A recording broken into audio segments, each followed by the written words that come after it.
ছাড়ি যা তোরা এখন যাই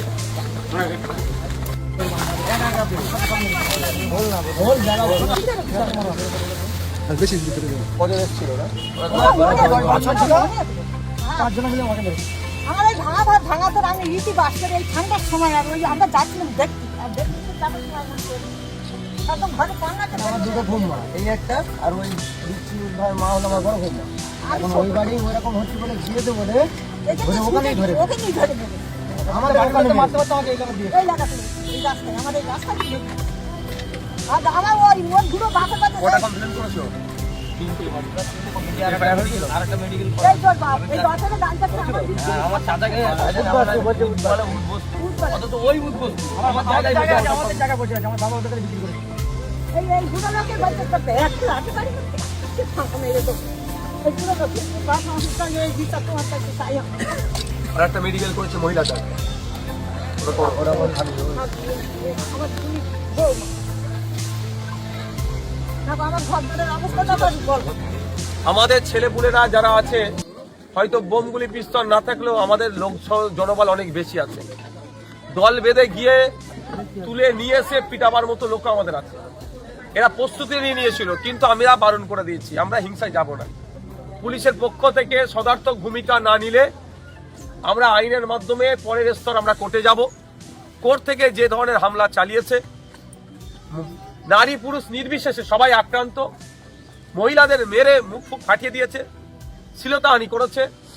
শুধু তাই নয়, আমি এখানে গেলাম আমাদের এখানে মানে বাবলুর মায়ের এবং আমাদের হাফি ভাইয়ের স্ত্রী বাড়িতে একটা ছোট্ট শিশু আছে, এই 10-15 দিন 1.5 মাসের একটা ছোট্ট শিশু আছে। মোহর বোমাবাজি হয়েছে। ছেলেগুলো বাড়িতে একাধিক বাচ্চা আছে, মহিলা আছে। প্রশাসন যদি মনে করে যে এটা চলতে থাকবে, আইএসএফ এগুলো চুপ করে মেনে নেবে, এগুলো ভুল হচ্ছে। প্রশাসনকে আমরা সম্মান দিই, আমরা দেখব প্রশাসন কি ব্যবস্থা গ্রহণ করছে।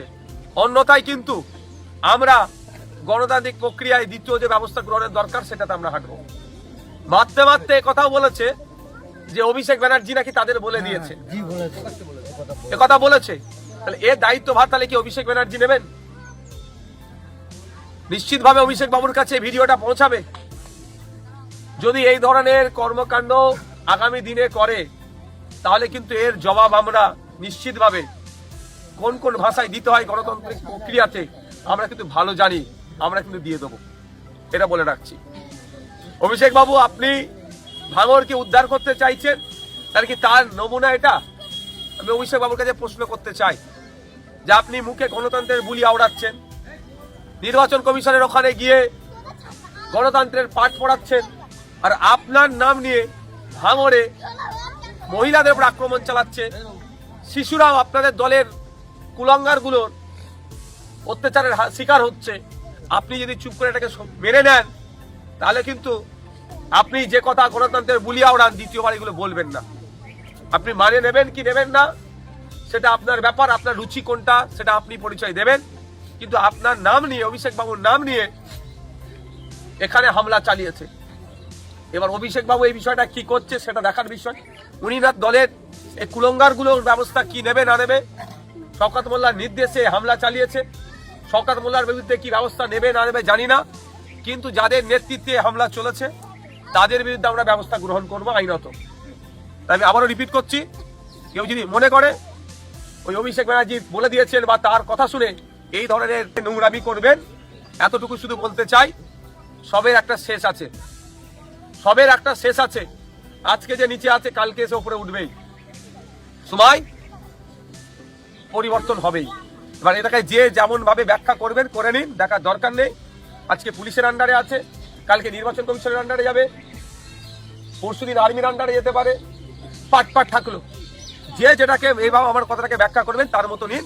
শুধু এতটুকু বলে রাখছি, আজকে যে নিচে আছে কালকে সে উপরে উঠবে, আর আজকে যে উপরে উঠে আছে কালকে সে নিচে নামবে, সেটা মাথায় করে চলবে।